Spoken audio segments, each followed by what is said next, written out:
শোন, তোর আর আমার বয়সের পার্থক্য খুব একটা বেশি না। আচ্ছা, তোর কাকাকে ভালো লাগে?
হ্যাঁ কাকিমা বলো।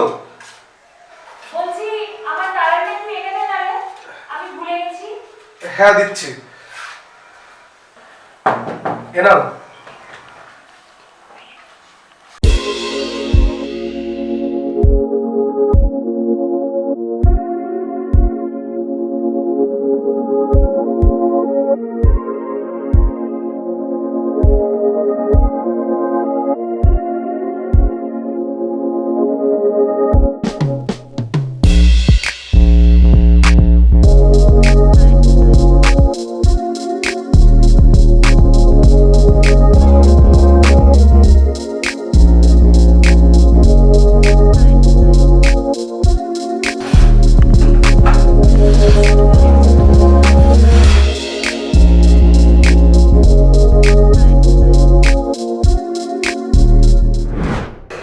এই বাড়িতে আসার পর কাকিমার আমাকে নিয়ে যে অস্বস্তিটা ছিল সেটা কেটে গেল। কাকিমা ধীরে ধীরে আমার প্রতি আকৃষ্ট হতে শুরু করল।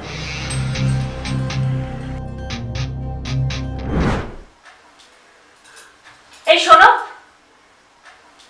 তুমি ওকে এখানে নিয়ে এলে কেন? আরে বাবা, তোমাকে বললাম তো ও একটা চাকরি পেয়েছে, আর এখানে নিজেদের বাড়ি থাকতে ও কি বাইরে থাকবে? এটা কি ভালো লাগে বলো? তাই ওকে এখানে নিয়ে এলাম। বাহ, আমি এই বাড়িতে সারা দিন রাত একা একা থাকি, আর একটা উটকো ছেলে এসে দিন রাত ঘুরঘুর করবে? উটকো ছেলে? ও আমার দাদার ছেলে, আরে নিজের ছেলের মতো। বাহ, কি সুন্দর।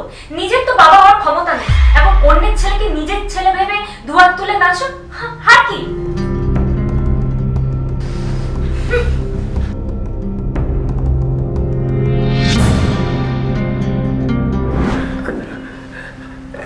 একদিন দেখি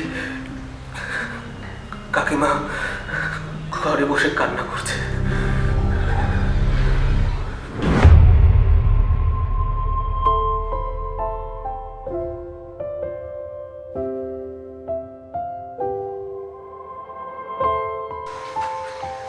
কি হয়েছে কাকিমা, তুমি কাঁদছো কেন?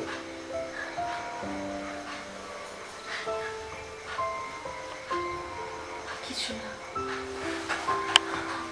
মিথ্যা কথা বলো না কাকিমা, কি হয়েছে তুমি আমাকে বলো। বিয়ের এত বছর পরে তোর কাকা আমাকে কোনোদিন সুখ দিতে পারেনি।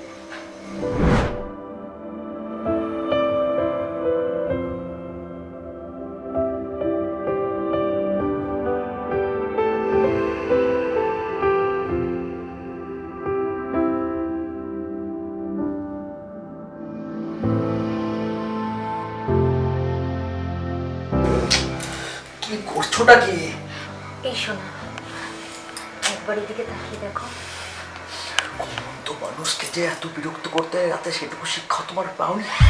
তার মানে আমি তোমার স্ত্রী, তুমি আমার স্বামী, তোমার উচিত আমাকে বিছানায় খুশি করা। রূপা, আমি সারাদিন অফিসে কাজকর্ম করার পর খুব টায়ার্ড, আমার এসব ভালো লাগে না। আর আমার আমার কি হবে?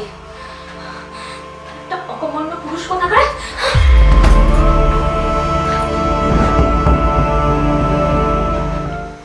তুমি মন খারাপ করো না কাকিমা, আমি আমি তোমার সব সুখ দেবো। হ্যাঁ,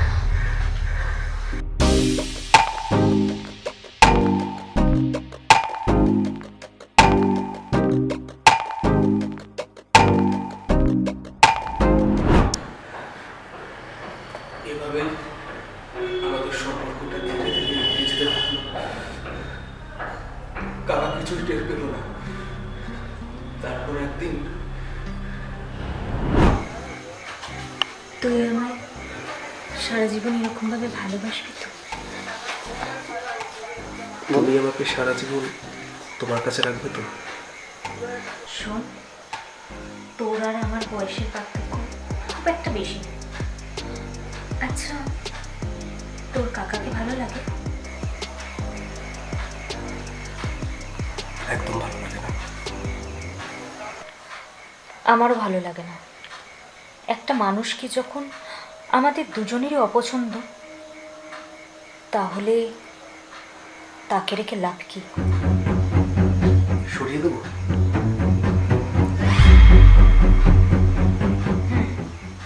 তবে কাজটা করবি খুব সাবধানে। সবাই যাতে ভাবে একটা অ্যাক্সিডেন্ট। তারপর সব সম্পত্তি, ইন্স্যুরেন্স, সব কিছু সেভিংস সব আমার হাতের মতো। সত্যি কাকি, তুমি না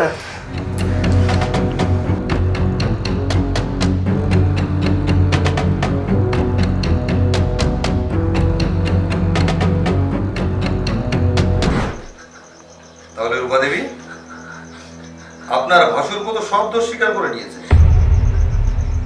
এবার বাকি জীবনটা জেলে বসে প্রেম করুন, হ্যাঁ?